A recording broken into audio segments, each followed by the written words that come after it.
welcome to We Can Be. I am Andrew McElwain, Vice President Sustainability for the Heinz Endowments, and I will be your host for today's episode. In 2011, some friends and I started a youth program in the uptown section of the Hill District where I live called Mama Africa's Green Scouts because we wanted to teach our children how to grow food. But more importantly, we wanted them to see us growing food as well, people who look like them. We came together to fight institutional, systematic racism that exists in Pittsburgh. We decided as farmers that we have to take food sovereignty into our own hands.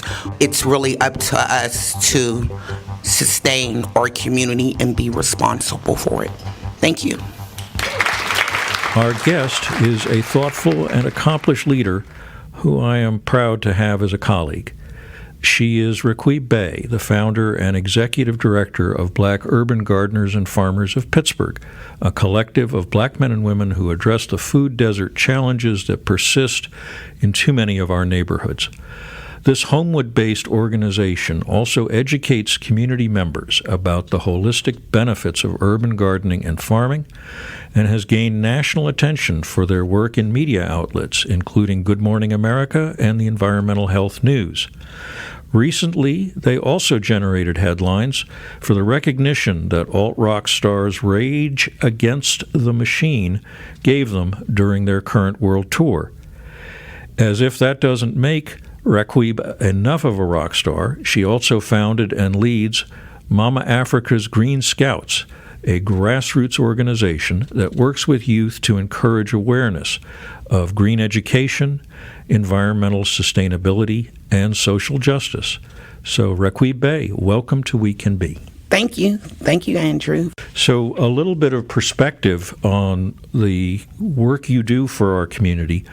The U.S. Department of Agriculture's most recent farm census says that black farmers make up less than 2% of producers in the United States. But perhaps over the past few years, a shift is happening, and more individuals and communities, inspired by organizations like the one you lead, are taking charge of their food and their health and their own future. What do you think is causing this very welcome change? Well, it's the need to grow food. We all have to eat, and I believe that that's the biggest sovereignty out there, especially during the pandemic, where more people wanted to learn to grow their own food because there are food shortages. It's unfortunately still going on, and we want to try to divert it. So especially during the pandemic, more people wanted to learn to grow food. But however, when most people think of farmers, they think of multiple acres and rural wherever. USA. However, urban farming has been around for a very long time. I don't want to say it's trending, however, it is growing. And those of us who just wanted to learn to grow our own food and teach others as well. One of the things I've seen at your farm in Homewood are the different generations of people working there and learning. Do you see young people forming a connection to the land and perhaps hope that they can believe it's possible for them to have their own land and grow their own food? Yes. So definitely with the young people, that's what we aspire to do because we're not going to be here forever. And I learn from my elders and the youth as well. We have a saying, we grow food, mind, and leaders because we know we can't do this forever. It's hard work. What takes me 2 hours on a farm, somebody in their late 20s, early 30s can knock it out in a half an hour. So I'm grateful for folks like that. We learn together and we grow together. We have seen a lot of people in the Pittsburgh community growing food, but not just food within our network. We have farmers that are black who are just raising chickens, keeping bees and things like that. I hear them talking about goats.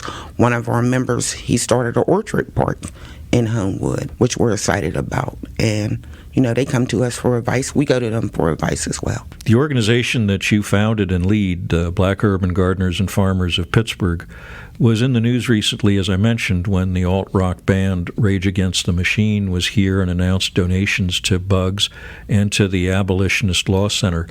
Did that announcement come as a surprise? It was. I seen it on Instagram Friday night. I thought the next morning I was dreaming until a reporter called me. And then I was like, oh, It was great. They are an awesome band, but their social justice work fits right into what they do. We're very grateful for what they have done for us, which is going to help the community.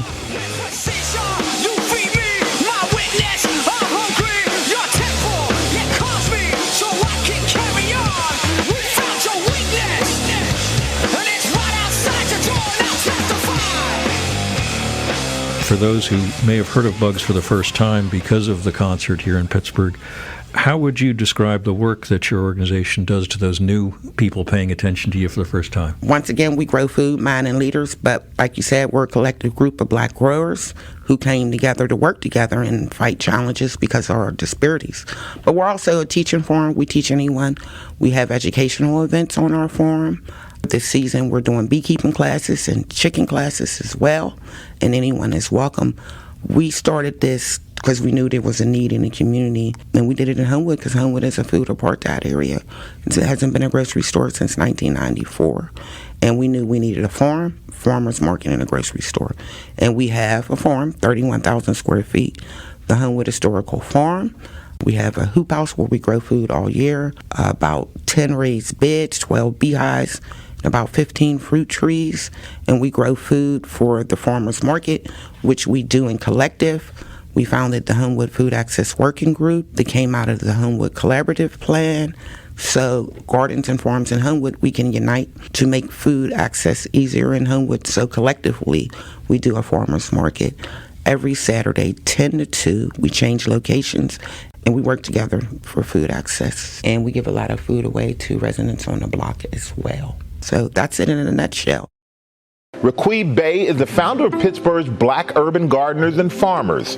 When the pandemic hit, Bey's team donated food. No grocery store since 1995. We use the word food apartheid to describe a black or brown neighborhood that is mostly underserved. We went out all summer, and we have fed over 3,000 families thus far. You've said in interviews before, including on Good Morning America, about food apartheid and how that impacts communities here. And I wonder if you say a little more about what food apartheid means to you and how you're addressing it. So most folks are familiar with the word food desert, but we are intentional about our words, so we say the phrase food apartheid. That describes black and brown communities where oftentimes you see corner stores where the food is costly and processed. And it's normally labeled through a zip code, black and brown underserved communities that are already facing challenges. So for instance, our city council representative in 2016, he announced to the community at a community meeting that a Family Dollar was going to be established. What we did when we started Bugs, we went and asked community what they needed. A grocery store, a farmer's market, that's what, and we tried our best to comply with that. And the community was upset. And that is the face of food apartheid. Not that people don't shop at Family Dollar, but no one should have to go outside of their communities to go grocery shopping. That is a basic need. And transportation isn't feasible for various reasons. Some people might not have bus fare to get to another neighborhood to shop. Dealing with multiple children, working multiple jobs. So what happens is they have to shop at these corner stores with this processed food, and the food isn't healthy, and this happens for generations. But there are groups in Homewood like ourselves and other gardens and farms and organizations that are working to eradicate this situation. We're fortunate enough to go under the City of Pittsburgh's Adopt a Lot program, where you can adopt a blighted lot, which works wonderful for us. But we would like to own our property. We would like to continue to work with City Council to make land access more accessible to urban gardeners and farmers. We are also working with the Pennsylvania Secretary of Agriculture, Russ Redding, to look at throughout Pennsylvania, mainly Philly, Harrisburg, and Pittsburgh. How can we get land? Because some of us, even though we have this wonderful program, the City of Pittsburgh, we still can't afford it. There are other cities that have dollar lot programs, so we're looking to see if we can do that across the state. A different model. Yeah. We have thousands of distressed and vacant lots in the city, just the city alone, let alone the Mon Valley, Turtle Creek Valley, elsewhere. URA has categorized about 6,000 lots in the city as potential to push to green, which could be greenways, parklets, gardens, or urban agriculture. And that's coming from the URA's real estate division. Can you say a little bit about your experience? Sure. What you're thinking about how we might do this better? City of Pittsburgh's Adopt a Lot. There's currently about 17,000 lots in the city of Pittsburgh alone, vacant. So a resident can take a blighted lot, turn it into a garden, a farm, a rain garden. It could be a bench with flowers, but it helps go away with blight. And when you build things like that, it reduces crime 48% as well. Then you have Farm a Lot, which is through the URA. It's basically mirrored after the City of Pittsburgh Adopt a Lot. But here's the difference. Redevelopment can happen, and they can come take our farm away and give us 30 days notice. Do I think they'll do that to Bugs? No. They know that we're all activists. That's required to be Bugs Pittsburgh member. You have to be an activist. Take some kind of interest in what's going on to your community. But it could happen, right? With Farm a Lot, with the URA, you're guaranteed to have your farm. However, you got to pay the taxes, and then that comes in again. We may not be able, not just us, anyone else, be able to afford the taxes. They did approach us several years ago, and we thought about it as a team. We decided to stay with the city of Pittsburgh with caveats, and one of those caveats was like, we can get our land taken away from us. What are you going to do about it? So right before the pandemic, we start talking with city council. Then the pandemic happened. We would like to continue those conversations, but right through here with Adopt a Lot, one of our members did go through Farm a Lot with the URA, and we all had a meeting with some folks from the URA. And to be honest, the application wasn't equitable. They were asking questions like, what's your credit score? How much do you make? That's hard for us. However, the URA is committed to work with us, and they currently are, to revise the application to make it more equitable, which is a win. So we're taking it from there. There has also been talks that once a person graduates, I'm doing air quotes, from the city of Pittsburgh Adopt a Lot, that they can go to Farm a Lot. I don't know about that yet, but I'm flexible. Farming, you know better than I, has some risk associated with it. Crops don't turn out quite as planned, weather, pandemics, a lot of different variables affect someone doing what you do. Patience and resiliency are pretty important to you. Does farming provide an opportunity to talk with youth about patience and resiliency in the non-gardening parts of their lives? Yes, it does, and it teaches us as well.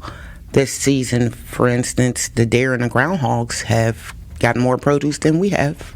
We have seen plant sunburn, harlequin beetles, flea beetles, where we just have to start all over again. But that does teach not only the youth, but adults that nothing is guaranteed, and sometimes you got to go back to square one, and how to be resilient, because you feel like, okay, I'm done.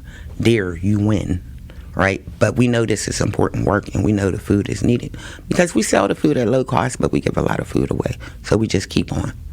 The groundhogs don't like peppers, so we have a lot of peppers and herbs. And one of our network members, she's like, you know what, I'm just going to, because she's like real big on animals. We were at her farm, the Enchanted Garden. She has cats, dogs, lizards, chickens, and she's like, yeah, I feed the deer. We got to work code this. I'm like, okay. But that's what she does. That's her beauty. You've said that in addition to teaching students and their families to grow food, you include landscape designs and therapeutic farming in your work, which help alleviate other problems people might be facing. Can you say a little more about that? Sure. So 4 years, we came up with the concept to do cure farming or therapeutic farming. And we did our first planting about 2 seasons ago during the pandemic, where we planted multiple herbs. We teach residents. We started with African American women who were single, hit up their households. And then we started with veterans. But now, since the pandemic, it's like anybody, because we're all stressed out, right? So these herbs, we teach them how to grow them, how to process them, what they're used for at our medicinal garden or healing garden, and they are used to treat depression, anxiety, and post-traumatic stress disorder. But since then, like this season, we have a part to where for women's womb health, Black women in Pittsburgh face more challenges and disparities than in any other city. One of them is maternal health, where Pittsburgh has the highest infant mortality rate for Black women in this city, unfortunately. So we recently had a Goddess Festival where one part was focusing on herbs for womb health and pregnancy and breastfeeding, and just in general for women. So that's another extension of it. Wow. That's impressive. Thank you. You've began with the 31,000 square foot teaching farm, the Homewood Historical Farm, but you've expanded now beyond that, and you're in other neighborhoods behind Homewood too. Can you say a little bit about sort of the growth you've experienced and the other neighborhoods you're working in now? Back in 2011, we actually started Mama Africa's Green Scouts in a garden. There's the Martin Luther King garden. I'm more of admin instead of being there because I'm in Homewood constantly. But there are other farms and gardens in our network, team members who we help out as much as possible. On the west end, there's Ebony. She has one on the west end, on the north side. Most of them are in Homewood as well. But Homewood Historical Farm is like our base where we all come together and work. The People's Enchanted Garden in Allentown, we just had an educational event there for National Honeybee Day. So we showed them how to build a hive and question and answers. Our network is about 20-something folks across Pittsburgh. However it works, our core team is 7 people. We have our farm manager, Dina Free Blackwell. We also have our lead beekeeper and orchard manager, Maurice Wolford. We have Mr. Gordon Holneck, his farm staff, Bakaria's farm staff.